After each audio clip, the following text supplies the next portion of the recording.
Welcome to the Warriors Haven podcast, the place where discipline meets purpose and everyday people become unstoppable. I'm your host, Jaisha Sutherland, a retired Army drill sergeant, single mom, and the founder of the Warriors Haven. Around here, we talk fitness, mindset, and the mission of building a stronger you, mentally, physically, and financially.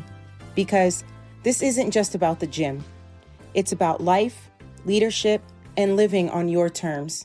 So gear up, lock in, and let's step into the haven where warriors are made.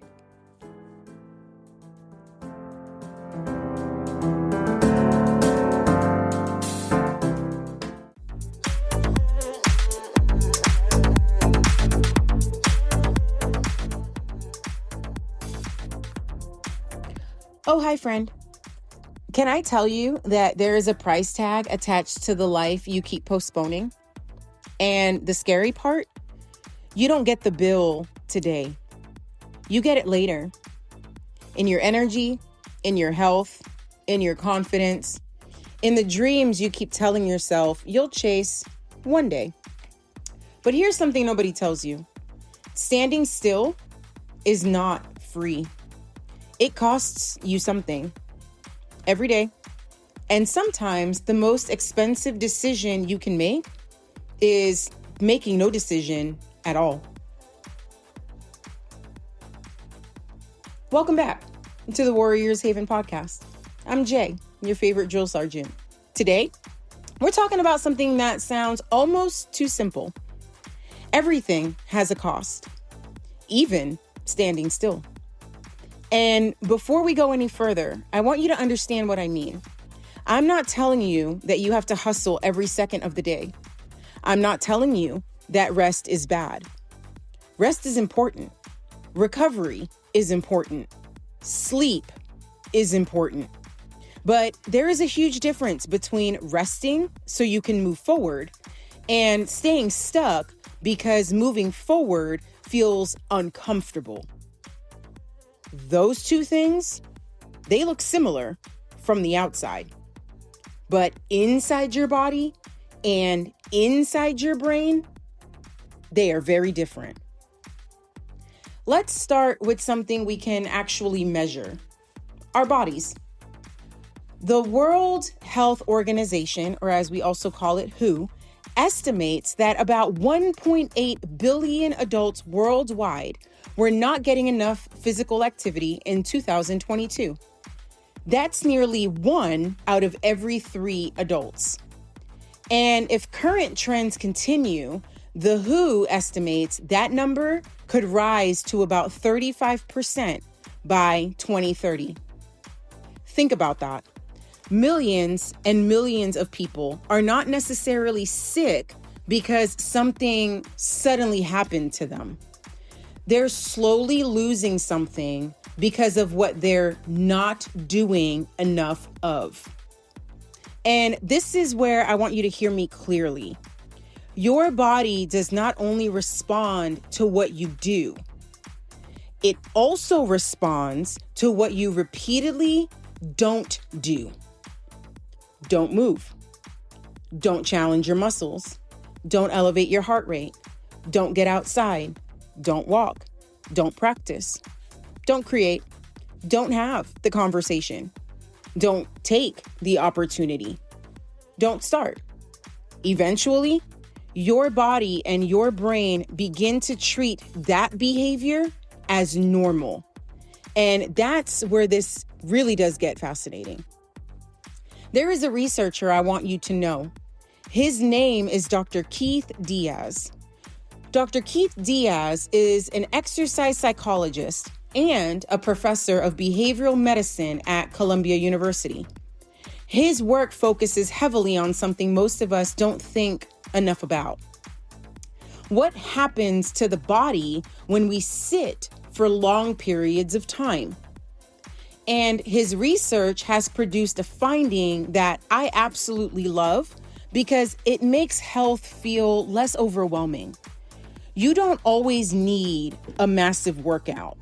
Sometimes you need to interrupt the stillness. In one Columbia study, researchers tested different exercise snacks.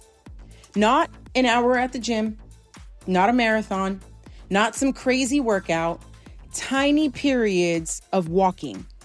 They found that 5 minutes of walking every 30 minutes of prolonged sitting was the strongest option they tested for lowering blood sugar and blood pressure. And here's the part that made me stop. That simple walking pattern reduced the blood sugar spike after a large meal by about 58% compared with sitting all day. Blood pressure also dropped by about 4 to 5 points compared with sitting all day. 5 minutes every 30 minutes. Now, that does not mean you throw away your workouts. It means something even more powerful.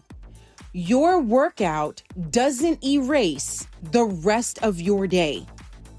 Friends, let me say that again. Your workout does not erase the rest of your day. You can work out for 30 minutes and then sit for another 8 hours. Your body knows what happened during those 8 hours too. That's why movement throughout the day matters. This is where I want to challenge something. Maybe you say, Jay, I work out. Great. I'm glad you do. But here's the question. What happens during the other 23 and a half hours? Because movement isn't just about your workout. It's about your movement profile. How often do you get up? How much do you walk? Do you take the stairs? Do you stand while you're on the phone? Do you walk after eating? Do you move when you're stressed? Do you spend your entire evening sitting on the couch because you believe you already worked out today? These little decisions matter. Dr. Keith Diaz and his team found that even replacing just 30 minutes of sitting with low intensity physical activity was associated with an estimated 17% lower risk of early death in their analysis. Replacing that sitting time with moderate to vigorous activity was associated with an estimated 35% lower risk. And even short bursts of movement mattered. Now, those numbers come from observational modeling, so we should not interpret them as walk for 30 minutes and your death risk automatically drops by 17%. Science doesn't work like that. But the message is incredibly important. Movement matters. And you don't have to become an athlete to start. See, this is where we're going deeper, because I believe standing still is one of the greatest hidden costs in human life. And I'm not talking about your feet. I'm talking about your decisions. Think about your life for a second. You know the business you want to start, but you keep researching. You know the conversation you need to have, but you keep avoiding it. You know you need to take better care of yourself, but you keep waiting for Monday. You know you want to create something, but you keep saying, I need more time. I need more money. I need more confidence. I'll do it when things calm down. And here's the trap. You think you're waiting for your life to change, but your life may actually be waiting for you to move. Here's where psychology enters the conversation. Your brain is constantly trying to predict what happens next, and familiar behavior is easier to predict. That's why change can feel so uncomfortable, Not necessarily because you're incapable, but because your brain has become very familiar with the current pattern. If you've spent years saying, I'm not disciplined, your brain has evidence for that story.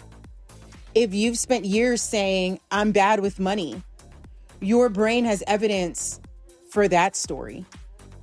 If you've spent years saying, my body just doesn't respond anymore, your brain has evidence for that story. If you've spent years saying, I'm just not that confident, your brain has evidence for that story. But here's the beautiful part. A pattern is not a prison. You can create a new pattern, and you don't create it by thinking harder. You create it by behaving differently.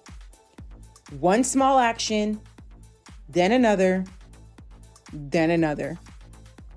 So let's make this practical. Imagine someone wants to lose 20 pounds. They don't need to change their entire life tonight. They could start by walking for 10 minutes after dinner. That's it. 10 minutes. Tomorrow, do it again. Then perhaps they begin drinking more water. Then they add protein to breakfast. Then they go to bed 30 minutes earlier. Then they start strength training. Then something happens. They begin to see evidence. Not evidence that they're perfect, evidence that they're capable. And that is a completely different game, because confidence doesn't always come before action. Sometimes confidence is the receipt you get after taking action. You don't wait until you feel like a different person.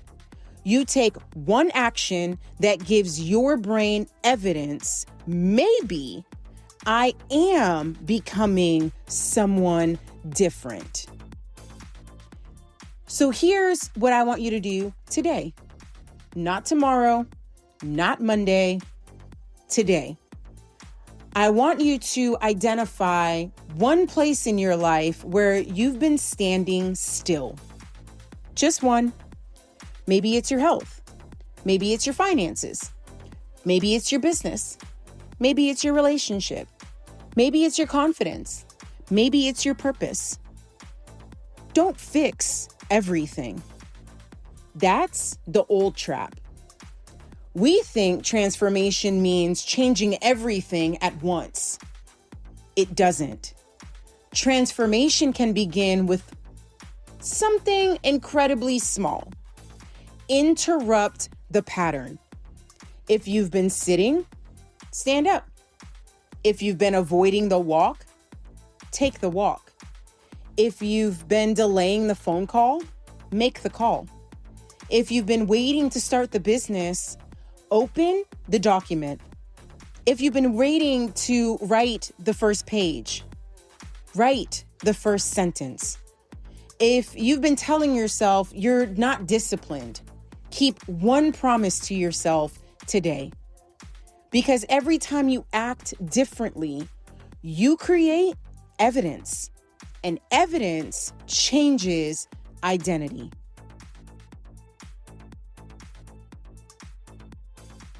Here's the sentence I want you to carry with you.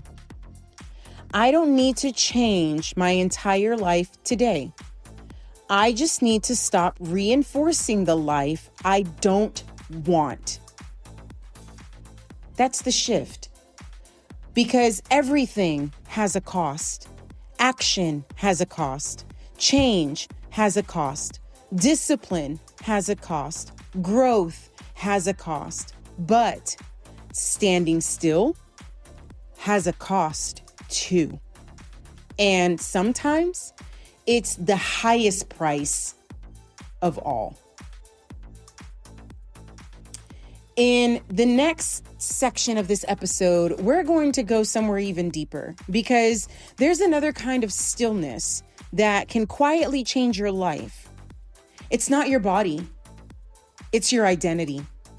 And once you understand what repeated behavior is doing to the way you see yourself, you may never look at a small decision the same way again. See, friends, we're not here to become a perfect version of ourselves. We're here to become a stronger one.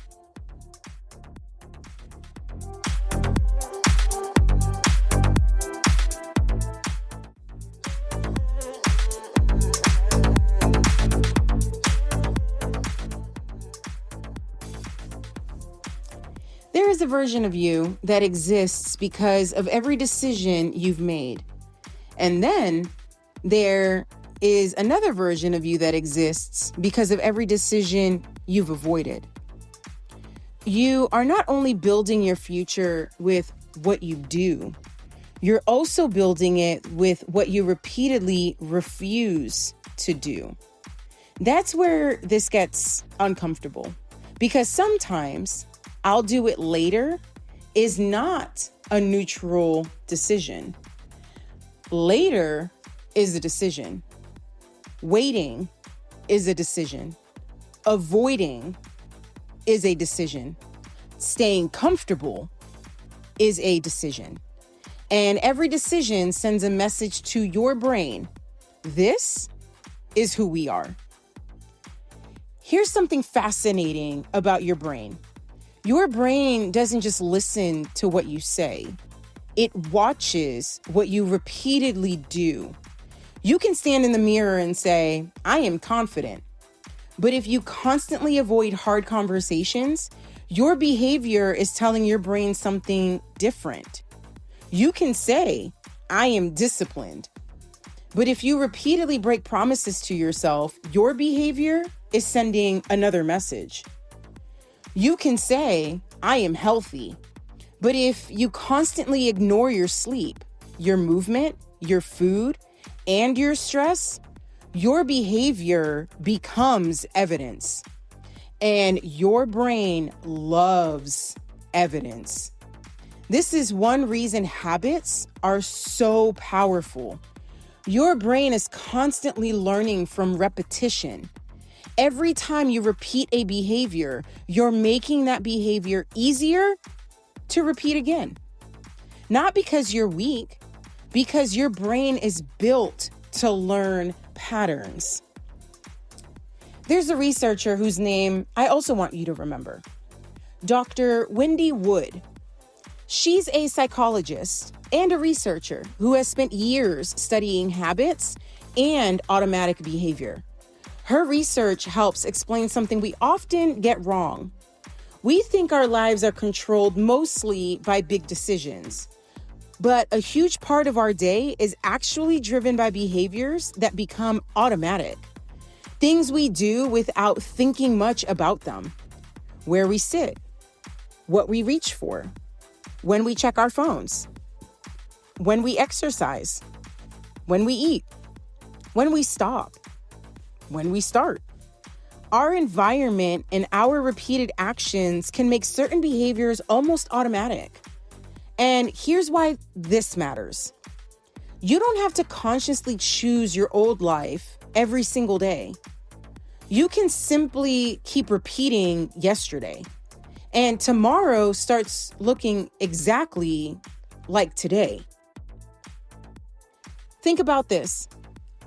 You wake up, you check your phone, you rush, you skip breakfast, you sit in traffic, you sit at work, you sit in meetings, you come home exhausted, you sit down, you scroll, you tell yourself you'll work out tomorrow, you stay up late, then you wake up tired, and you do it again.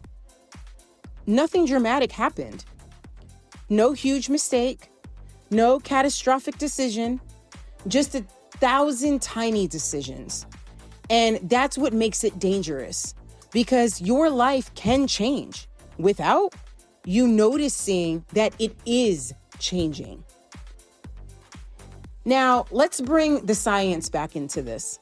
Researchers at Columbia University studied people who had already experienced serious heart problems.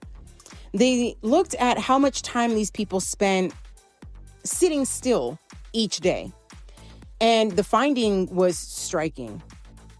People averaging more than 15 hours of sitting still per day were about 2.5 times more likely to experience another major cardiovascular event or die during the following year, compared with people averaging just under 12 hours. Think about that. We're not talking about someone saying, I'm never exercising again. We're talking about the accumulation of hours, hour after hour, day after day, sitting, moving less, repeating, and eventually the pattern has a cost. Now, I want to be very clear.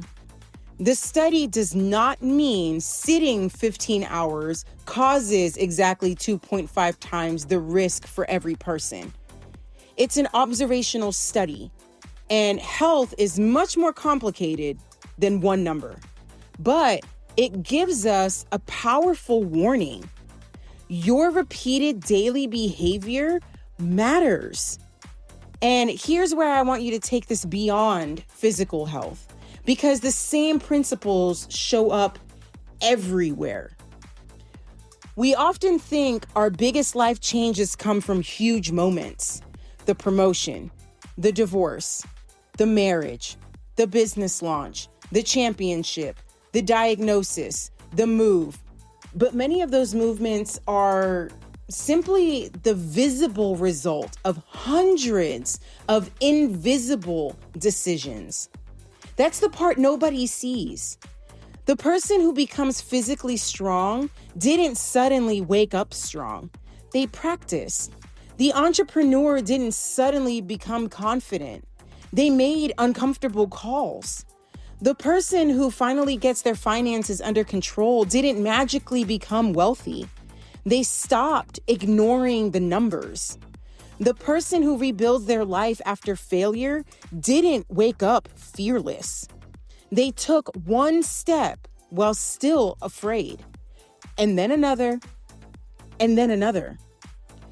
Here's something I want you to write down.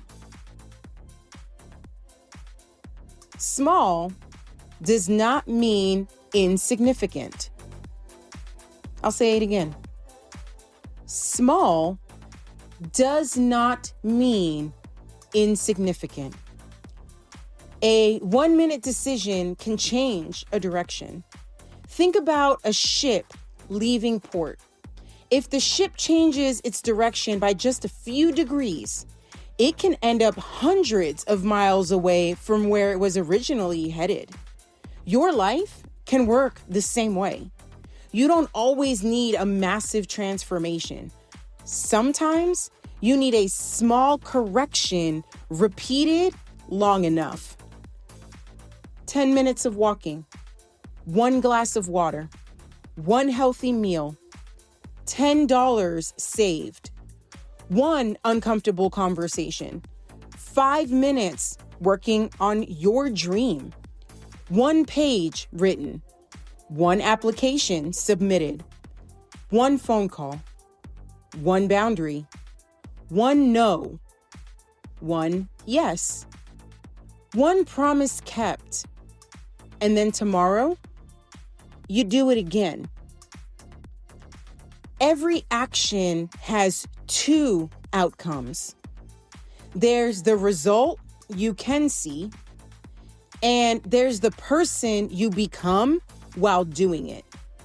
Let's say you walk for 10 minutes today. The obvious result, you moved your body. But there's another result. You just gave your brain evidence. I am someone who takes care of myself. You save $20. The obvious, you have $20 more. But there's another result. I am someone who can control my money. You make the difficult phone call. The obvious result, the conversation happened. But there's another one. I can handle uncomfortable things. You keep 1 promise to yourself. The obvious, You completed the task, but underneath it, your identity is changing. I can trust myself. That is huge. I want to talk about something we don't talk about enough: self-trust. A lot of people think confidence means believing you're amazing. I have to say, I don't think that's it.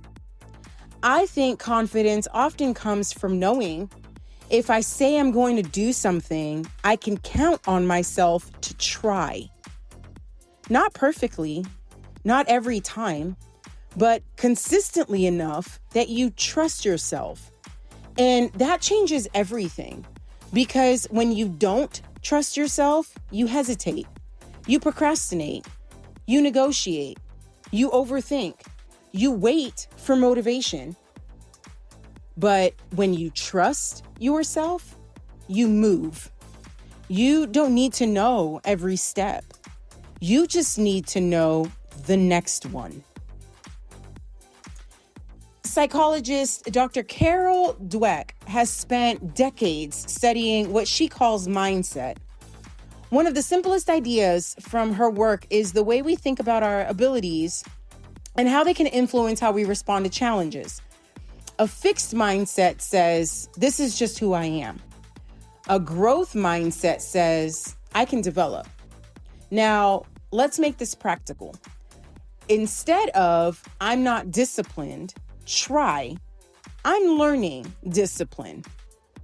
Instead of, I'm always bad with money, try, I'm learning how to manage money.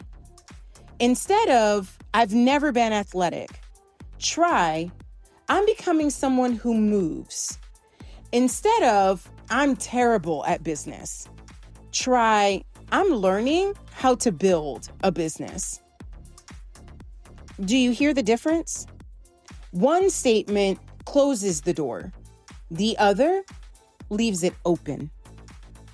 Here's the formula I do want you to remember. Thought leads to action, which leads to evidence, which leads to identity. You think, I should take better care of myself. Then you act. You take a walk. That's evidence. You do it again. More evidence. You keep going. Now your brain has a growing file that says, I am someone who takes care of myself. That is how change starts becoming real. Not through some magical motivational speech, through evidence. So I'm giving you a challenge. For the next 24 hours, I don't want you to try to change your whole life. I want you to catch yourself saying, later. Every time you hear yourself say it, pause and ask, is later actually necessary, or am I avoiding discomfort? That's it. Because sometimes later is smart. You shouldn't make every decision immediately. But sometimes later is just fear wearing a watch. I'll start Monday. I'll call them tomorrow. I'll apply next month. I'll take care of myself when work slows down. I'll start when I have more money. I'll do it when I feel ready. Listen carefully, friends. You may never feel ready, and that's okay, because readiness is often created by action, not the other way around. Before you leave this episode, I want you to do one thing, not 5, not 10, 1. Pick the thing you've been postponing and make the smallest possible version of it. Need to exercise? Walk for 5 minutes. Need to clean the house? Clean one surface. Need to start your business? Write the name. Need to fix your finances? Open your bank account. Need to make the call? Dial the number. Need to apologize. Send the message. Need to write the book. Write one paragraph. Need to change your life? Change one behavior. Because movement creates evidence. Evidence creates belief. And belief changes what you think is possible. Here's the uncomfortable truth. You don't always need more motivation.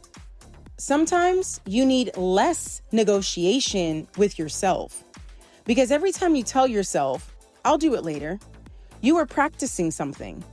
And every time you say, I'll do one small thing now, you're practicing something too. One practice moves you toward the life you want.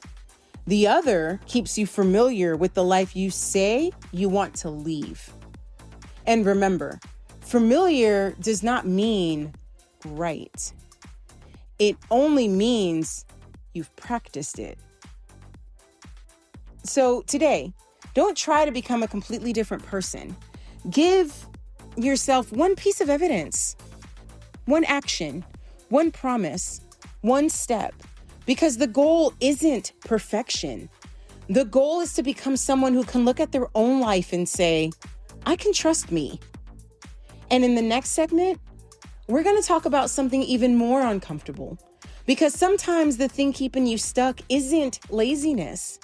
It isn't lack of discipline. It isn't even lack of motivation. Sometimes your environment is quietly making the old version of you easier to become.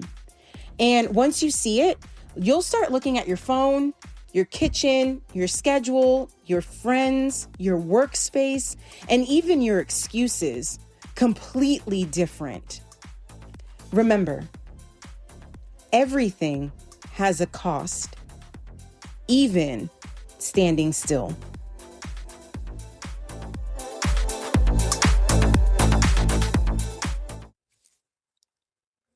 Hey, this episode is brought to you by Yeti. Whether you're heading to the gym before sunrise, spending the day outdoors, or putting in long hours building something that matters, your gear should work as hard as you do. That's why I trust Yeti. From rugged drinkware that keeps your coffee hot and your water ice cold for hours, to coolers built to handle every adventure, Yeti is designed for people who refuse to slow down. Wherever discipline takes you, take gear that's built to last. Visit Yeti and find the equipment that's ready for every mission. Now, let's get back to the episode.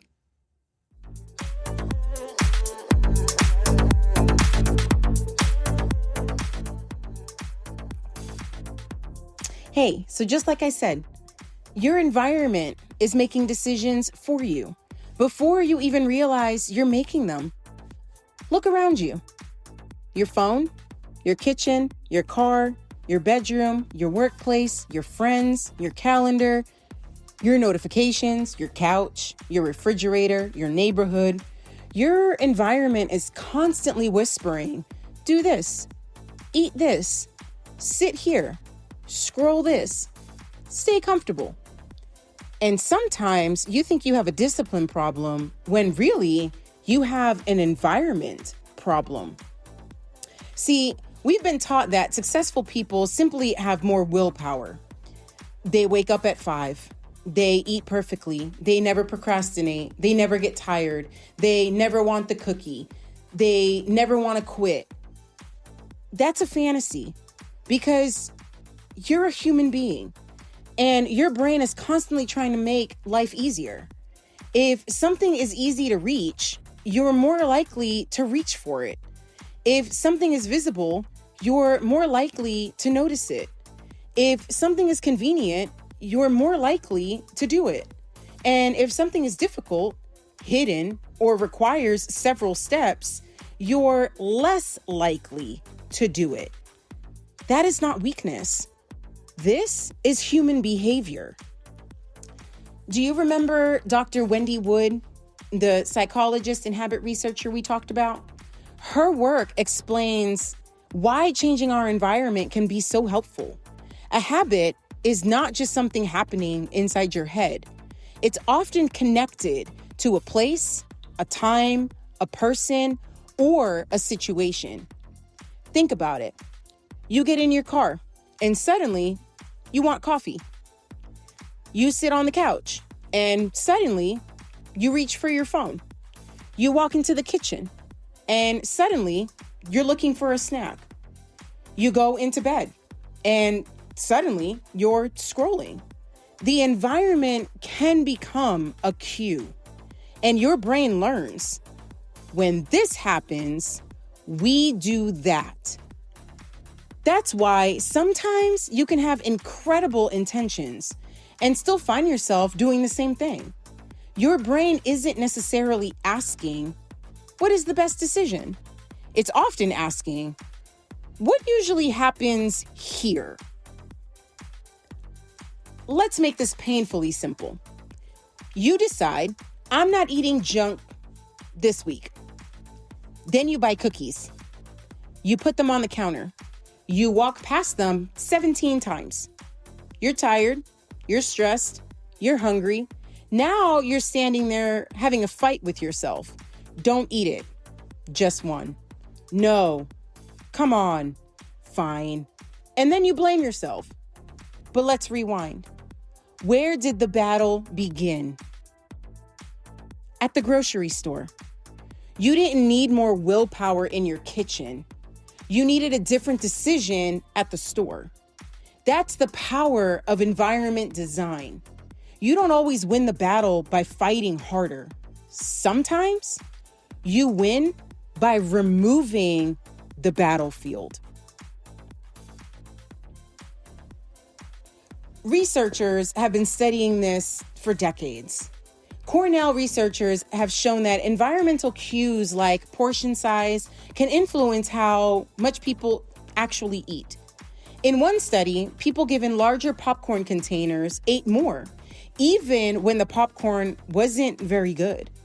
The larger containers led people to eat 34% more stale popcorn and 45% more fresh popcorn compared from medium containers. Now, I don't want you walking away thinking container size controls me. That's not the point. The point is your surroundings can influence behavior without you consciously deciding to be influenced. That's huge, because if your environment can push you in the wrong direction, you can also design your environment to pull you in the right direction. Don't hide the good habits. Make them obvious. Want to drink more water? Put your water bottle where you can see it. Want to eat more fruit? Put the fruit where you can see it. Want to walk in the morning? Put your shoes by the door. Want to read? Put the book on your pillow. Want to stop scrolling at night? Charge your phone outside the bedroom. Want to save money? Automate the transfer before you have a chance to spend it. Want to work on your business? Put the work block on your calendar. Want to move more during the day? Put a timer on your phone to remind you to stand and walk. These sound almost too simple, but that's the point. Simple wins when simple gets repeated. And here's something I really want you to hear. You don't have to move to a new city. You don't need $1 million. You don't need a personal chef. You don't need a private gym. You don't need to throw everything in your house away. Start with the 5 feet around you. What is within reach? Because what's within reach often becomes what's within action. Now, let's talk about the elephant in the room. Your phone. Your phone isn't just a device. It's an environment. Every notification is a cue. Every red bubble is a cue. Every vibration is a cue. Every app sitting on your home screen is an invitation. And you don't have to be addicted to your phone for this to matter. Your attention is limited. Every time you interrupt yourself, You have to decide where your attention goes next. So let's make this practical. Tonight, move the apps that steal your attention off your home screen. Turn off notifications that don't matter. Put your phone across the room when you're working. And when you are with someone you love, put the phone down. Not because phones are evil, because your attention is valuable. Your environment isn't only physical, it's social. The people around you matter. The conversations you hear matter. The behavior you see matters. The standards around you matter. If everyone around you talks about how tired they are, being tired starts feeling normal. If everyone around you complains about money, financial stress can start feeling normal. If everyone around you avoids exercise can start feeling unusual. If everyone around you is building, learning, moving, and taking responsibility, guess what starts feeling normal? That. This doesn't mean you need to cut everyone out of your life. It means you need to start becoming aware of what your environment is teaching you. This is one of the most important ideas, I think, in this entire episode. Normal is not the same thing as healthy. Oh, I'll say it again. Normal is not the same thing as healthy. Something can be common and still be harmful. Being exhausted all the time can become normal. Living paycheck to paycheck can become normal. Never exercising can become normal. Eating in front of a screen can become normal. Going to bed with your phone can become normal. Avoiding difficult conversations can become normal. Putting yourself last can become normal. But just because you've practiced something for years doesn't mean you have to keep practicing it. This isn't just motivational talk. The World Health Organization specifically recognizes that our physical and social environments influence physical activity. Things like safe places to walk, access to recreation, workplace conditions, transportation, and community design can all make being active easier or harder. Think about that. Your health isn't created only inside a gym. It's created in the places where you live your life. That's why I don't want you leaving this episode thinking, I need more discipline. I want you asking, how can I make the right behavior easier? That's a completely different question. So here's today's other challenge. I want you to take 10 minutes, not an hour, 10 minutes. And I want you to walk through your environment like you're a detective. Look at your kitchen. Look at your bedroom. Look at your workspace. Look at your phone. Look at your calendar and ask yourself, what in my environment is making the person I want to become harder to be? That's question number one. Then ask, what can I change in the next 10 minutes? Not next month, not when you have money, right now. Move the snacks, fill the water bottle, put the shoes by the door, clear the desk, delete the distracting app, put your book somewhere visible, schedule the workout, set the reminder, put your phone away, make one change. Now I want you to ask, what would make the person I want to become easier to be? If you want to become healthier, make healthier choices easier. If you want to become more productive, make distractions harder. If you want to become financially responsible, make saving automatic. If you want to become more present, Remove the phone during important conversations. If you want to become someone who reads, put the book where your hand naturally goes. If you want to become someone who trains, make getting to the gym easier. Don't just demand more from yourself. Design more for yourself. Because maybe discipline isn't always about forcing yourself to do something difficult. Maybe sometimes discipline is designing your life so that the right thing becomes easier to repeat. Friends, that's powerful. Because now you aren't waking up every morning saying, am I strong enough today? You've already made decisions yesterday that help you today. Your environment is working for you. Your calendar is working for you. Your kitchen is working for you. Your phone is working for you. Your habits are working for you.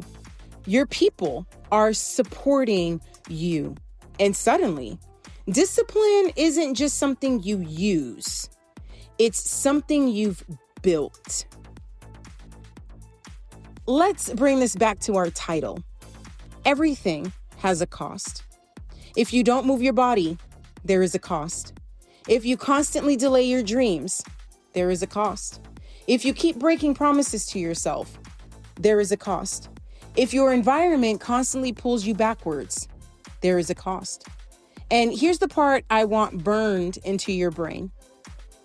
Your environment doesn't care what you intend to become. It will keep rewarding whatever you make easiest. So if you want a different life, don't only change your goals, change your cues, change your surroundings, change what is easy, change what is visible, change what is automatic, change what you repeatedly practice. Before the episode ends, I want you to change 3 things. The first one, remove one temptation. Make something you don't want harder to access. The second, I want you to add one cue. Put something you want to do somewhere you cannot miss it. And the third, make one good behavior easier. Remove one step. That's it. 3 changes, 10 minutes, then watch what happens. Because the goal isn't to become perfect. The goal is to stop making the life you want harder than it needs to be. And I want you to remember this. You are not a machine. You are not supposed to have perfect discipline every minute of every day. You're a human being living inside an environment. So stop asking only, what's wrong with me? Start asking, what's around me? Because sometimes the fastest way to change yourself is to change what's around you. And now we're getting to the part that may hit the hardest, because we've talked about the cost of physical stillness. We've talked about the cost of waiting. We've talked about the environment. And there is one final cost. And it's the one most people don't calculate. The cost of becoming someone you don't recognize. Not overnight, not because of one bad decision, but because you kept making tiny decisions that moved you 1 inch away from yourself. Until one day, you looked up and realized, how did I get here? That's where we're going next. In the next and final segment of this episode, it's not about movement. It isn't about habits. It isn't even about discipline. It's about the identity bill. And that bill can be very expensive. Like we've been saying, everything has a cost, even standing still.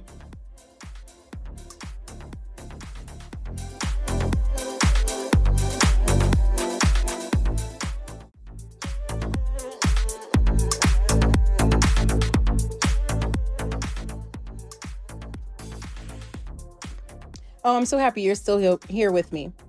Now, let's talk about a bill that nobody sends you. It doesn't come in the mail. It doesn't show up in your bank account. You don't get a notification on your phone, but eventually you feel it. It's the bill for every time you ignored yourself, every promise you broke to yourself, every dream you kept postponing, every time you said, "I'm fine," when you weren't, every time you knew you needed to change and chose comfort instead. And the bill isn't always physical. Sometimes the bill is identity. Think about this. Every day you're practicing becoming someone. You may not realize it, but you are. If you practice avoiding hard things, you become better at avoiding hard things. If you practice quitting, quitting becomes familiar. If you practice complaining, complaining becomes familiar. If you practice taking care of yourself, taking care of yourself becomes familiar. If you practice keeping promises, keeping promises becomes familiar.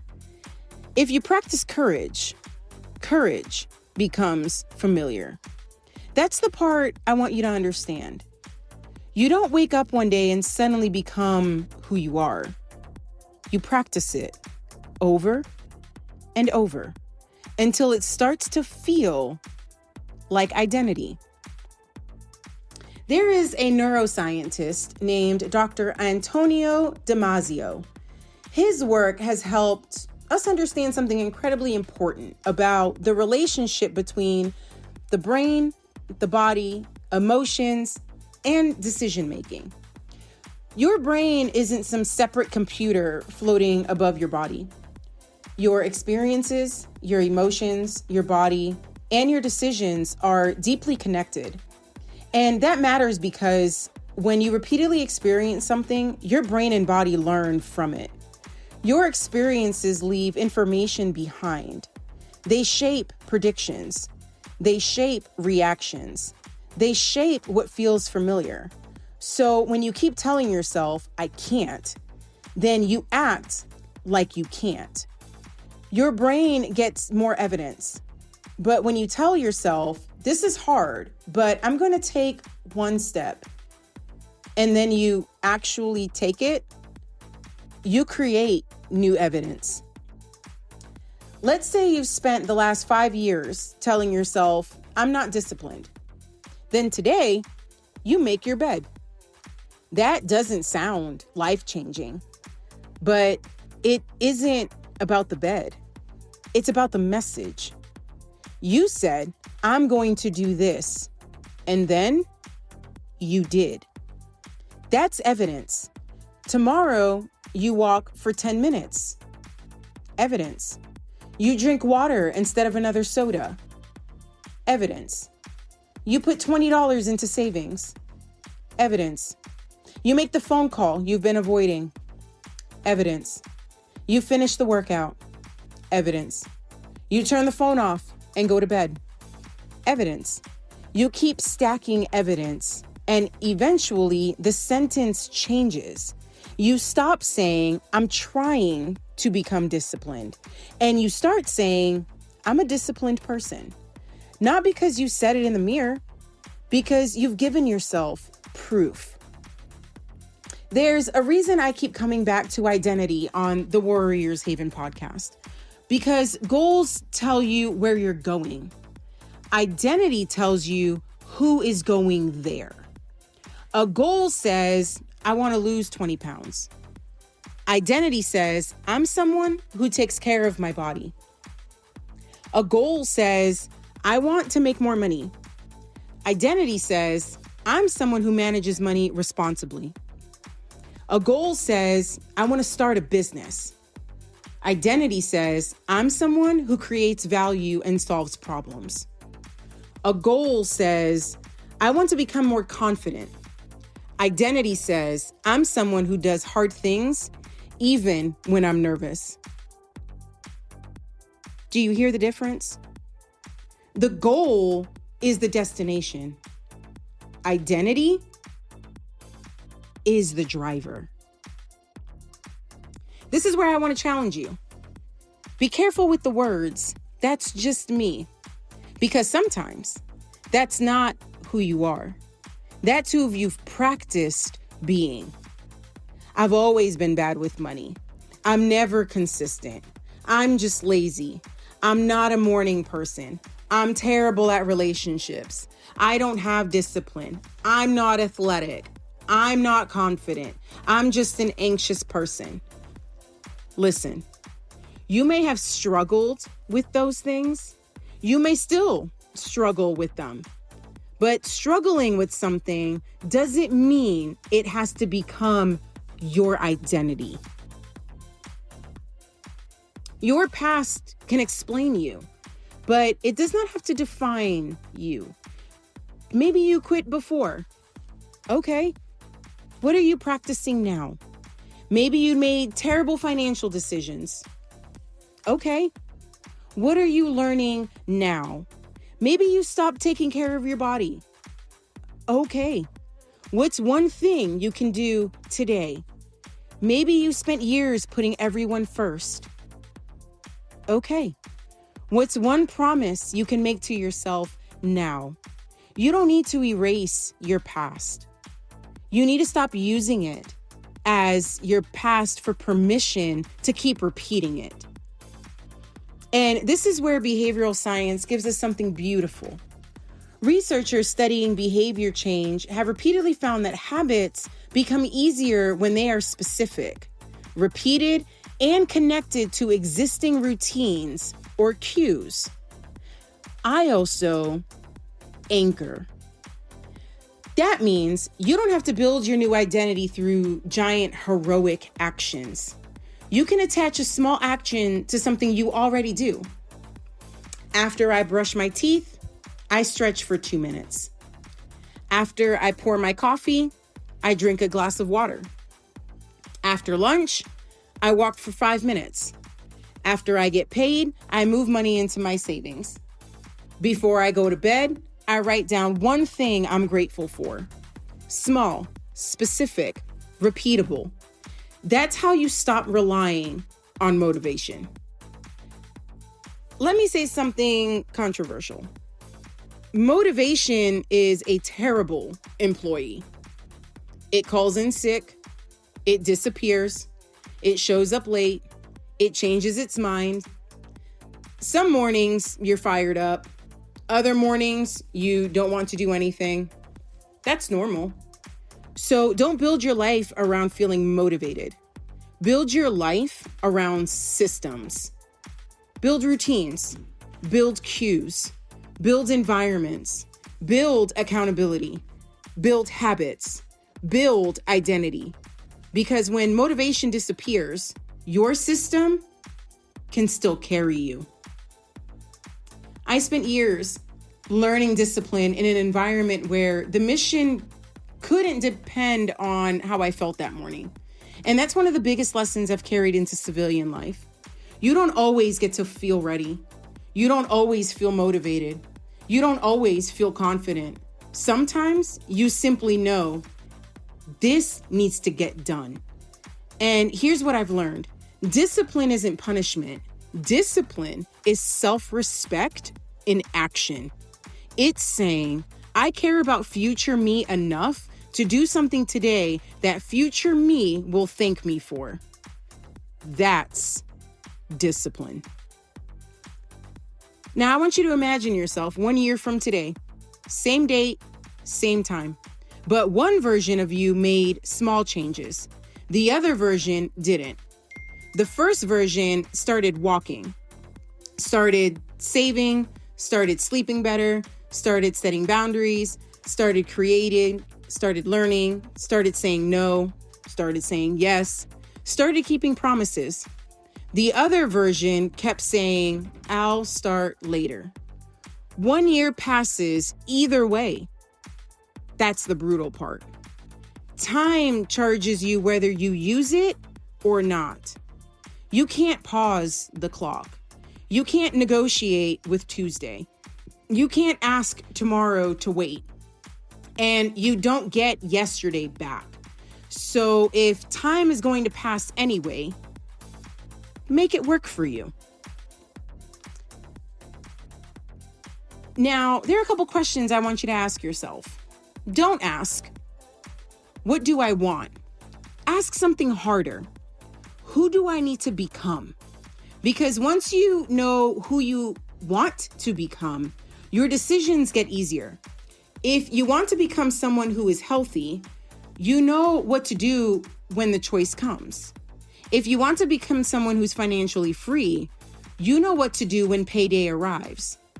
If you want to become someone who is present, you know what to do when the phone starts buzzing during dinner. If you want to become someone who is courageous, you know what to do when the uncomfortable conversation appears. The decision becomes, what would that person do next? Not, what do I feel like doing? That's a completely different operating system.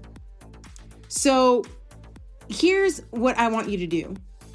Take out your phone, open your notes, and finish this sentence. I am becoming the person who. Don't write, I am becoming the person who loses 20 pounds. Go deeper.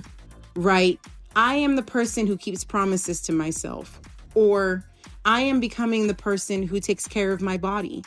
Or, I am becoming the person who handles money responsibly.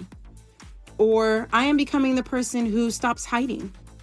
Or, I am becoming the person who finishes what I start. That one more sentence. Today, I will prove it by, and finish it. Walk, call, save, write, lift, apologize, apply, delete, start, stop, move.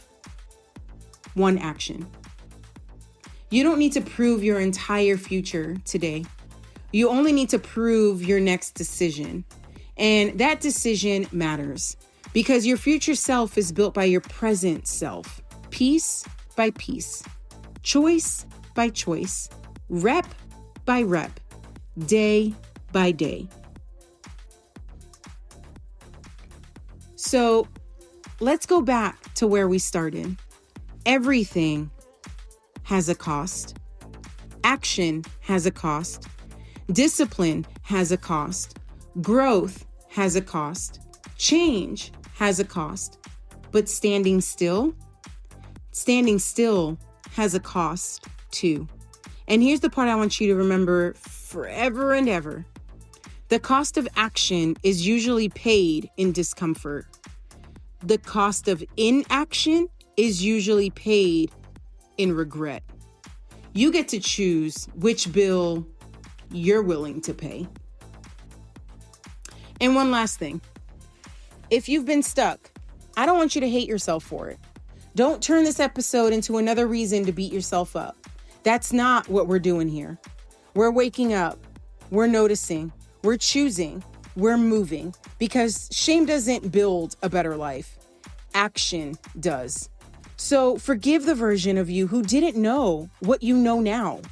Forgive the version of you who was tired. Forgive the version of you who was scared. Forgive the version of you who made mistakes. And then stop asking that version to drive your future. You are allowed to become someone new, not because your past wasn't real, but because your future hasn't happened yet.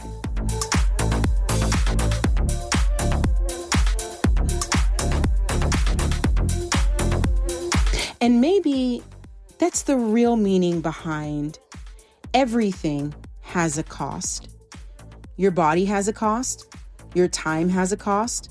Your attention has a cost. Your relationships have a cost. Your dreams have a cost. Your comfort has a cost. Your growth has a cost. And here's the beautiful part. You get to decide what you're willing to pay for. Pay in sweat or pay in frustration.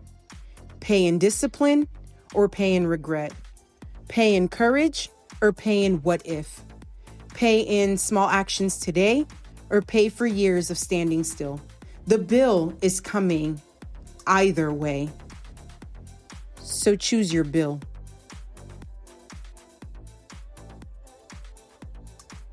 This is the Warriors Haven podcast.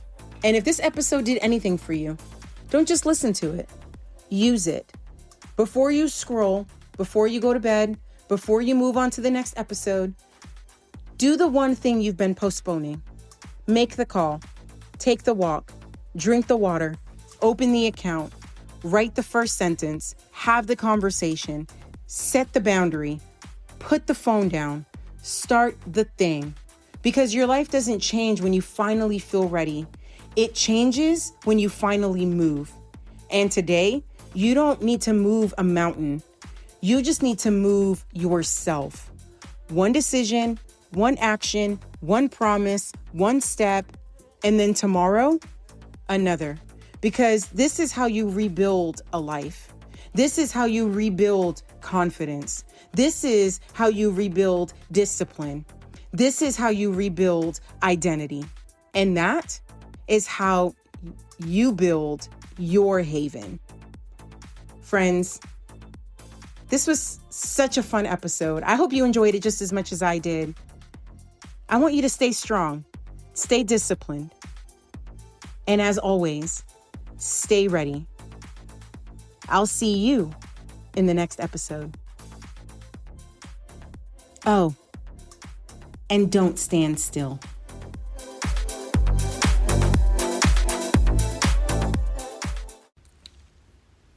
It's Jay, your favorite drill sergeant. Before you go, I want to leave you with one final thought. Knowledge is powerful, but knowledge without action changes nothing.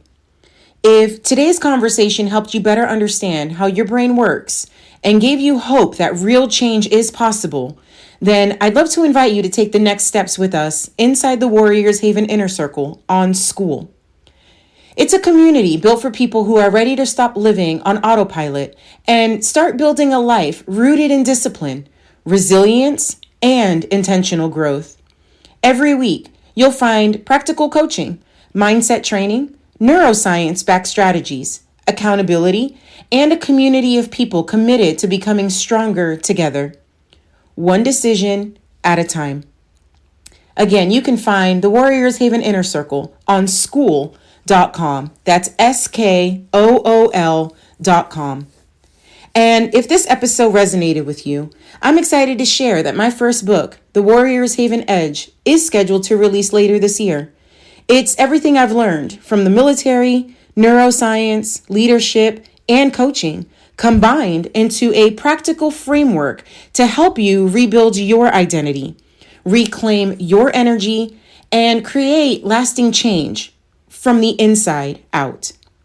You can join the exclusive book waitlist today at thewarriorshavenbook.com and be among the first to receive updates, exclusive content, and launch announcements. Again, that waitlist can be found at thewarriorshavenbook.com. Thank you for spending part of your day with us. If this episode encouraged you, challenged your thinking, or helped you see yourself differently, please share it with someone who needs to hear it. Your support helps us reach more people who are searching for hope, clarity, and a path forward.